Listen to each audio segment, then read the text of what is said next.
High সবাইকে, চলে এসেছি আজকে একটা নতুন ভিডিও নিয়ে। আজকের ভিডিওটা একদম অন্যরকম হবে, আশা করছি ভিডিওটা ভালো লাগবে। রিসেন্টলি একটা ব্রাইডাল লুক ক্রিয়েট করেছিলাম হোয়াইট শাড়ির ওপর। অনেকেই এই মেকআপ টিউটোরিয়ালটা দেখতে চেয়েছিলে, সো এই ভিডিওতে তোমাদের সাথে শেয়ার করব স্টেপ বাই স্টেপ। শ্যুটটা করার জন্য আমি চলে এসেছি স্টুডিওতে। তারপর আস্তে আস্তে সব সেট আপগুলো করছিলাম, মেকআপ প্রোডাক্টগুলো রেডি করছিলাম, শাড়ি প্লিট করছিলাম, আর বাদ বাকি সব জিনিস যেমন জুয়েলারি, মুকুট এসবগুলো রেডি করছিলাম। আর এদিকে মডেলও চলে এসেছে। আমি তোমাদের স্টুডিওটা একটু ঘুরিয়ে ঘুরিয়ে দেখাই। আমার সব সেট আপগুলো কমপ্লিট হয়ে গেছে, মডেলও রেডি হয়ে গেছে। আজকে মডেলকে এই লুকে ভীষণ সুন্দর লাগছে, খুব মিষ্টি একটা মেয়ে। তো চলো এই লুকটা কিভাবে ক্রিয়েট করেছি সেটাই স্টেপ বাই স্টেপ বলবো। সবার প্রথমে অফ ক্যামেরাতে ফেসটা ক্লিন করে নিয়েছি, দেন প্লামের এই টোনারটা দিয়ে স্কিনটাকে আমি প্রথমে হাইড্রেট করে নিয়েছি। তারপর ব্যবহার করছি একটা ময়শ্চারাইজার। এখানে আমি ডট অ্যান্ড কি super bright water base moisturiser ব্যবহার করেছি।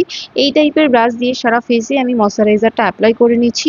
আর ময়শ্চারাইজারটা ইউজ করার ফলে স্কিনটা আরও স্মুথ আর সফট হয়ে যায়, ফাউন্ডেশনটাও আরও ভালোভাবে স্কিনের সাথে বসে যায়। তো ময়শ্চারাইজার কিন্তু একদমই স্কিপ করবেন। ম্যাকের এই স্টোভ ক্রিমটা হাইলাইট জোনগুলোতে একটু বেশি বেশি করেই অ্যাপ্লাই করছি ডিউ অ্যান্ড গর্জিয়াস লুকের জন্য। স্টোভ ক্রিমটা ইউজ করার ফলে স্কিনটা কিন্তু এখনই গ্লো করছে, তোমরা দেখতেই পাচ্ছ।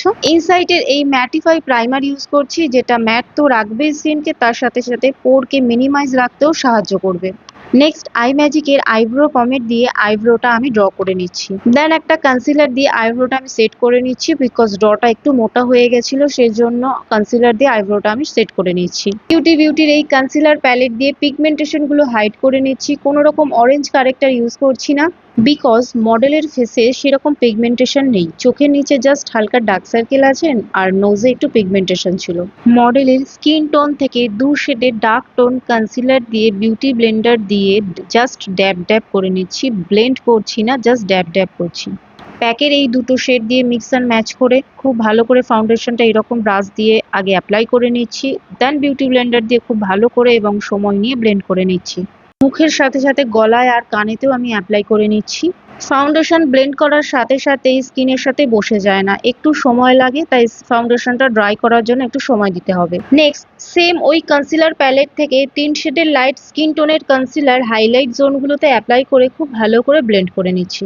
020 ক্রিম ব্লাশার অ্যাপ্লাই করছি ন্যাচারাল লুকের জন্য। ক্রিম প্রোডাক্টগুলো লক করার জন্য K beauty translucent white powder দিয়ে মেকআপটা লক করে নিচ্ছি।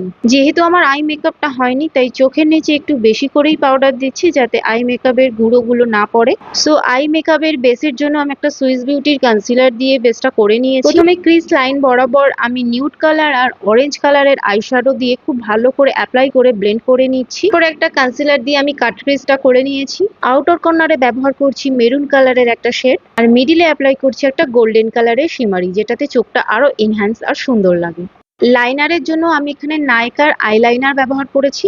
চোখটাকে আরো বড় বড় রাখার জন্য আমি এখানে রিনির মিড নাইট কাজল ব্যবহার করেছি। কাজলটা অ্যাপ্লাই করার পরে আমি খুব ভালো করে স্মাচ করে নিয়েছি। একটা ব্লেন্ডিং ব্রাশ দিয়ে ডার্ক ব্রাউন কালার আর রেড কালার আইশ্যাডো দিয়ে আমি খুব ভালো করে ব্লেন্ড করে নিয়েছি। মাস্কারার জন্য আমি এখানে মার্কের মাস্কারা ব্যবহার করেছি। যদিও আমি আইল্যাশ পরিয়েছিলাম, বাট এত তাড়াহুড়োতে ছিলাম যে এটার ভিডিওটা নেওয়া হয়নি। আই ম্যাজিকের ব্লাশার ব্যবহার করেছি, একটু বেশি করেই আমি ব্লাশারটা ব্যবহার করেছি, আর খুব ভালো করে ব্লেন্ড করে নিয়েছি যাতে কোনো হার্শ লাইন না থাকে। তারপর ব্যবহার করেছি একটা আই ম্যাজিকের কন্ট্যুর।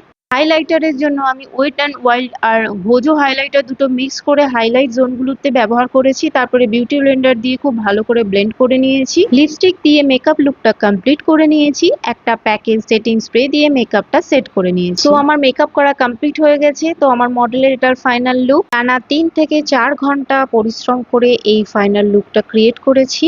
একটা শুটের পিছনে কিন্তু সবারই অবদান থাকে, শুধু আমি মেকআপ করলাম সেটা কিন্তু হবে না। মডেলের এক্সপ্রেশন, যে ড্রেস জুয়েলারি দিয়েছে সেটা ম্যাটার করে, স্টুডিওর লাইট সেটআপ, ব্যাকগ্রাউন্ড, আর মোস্ট ইম্পর্টেন্ট হলো ফটোগ্রাফার। সবটা মিলিয়ে কিন্তু একটা সুন্দর শুট হয়। খালি ভিডিও দেখলে হবে? কমেন্ট করে জানাও তো আমার এই সুন্দরী মডেলকে কেমন লাগছে। ভিডিওটা যদি ভালো লেগে থাকে তাহলে আমার প্রোফাইলটাকে ফলো করে দিও। চলো আজকের জন্য টাটা।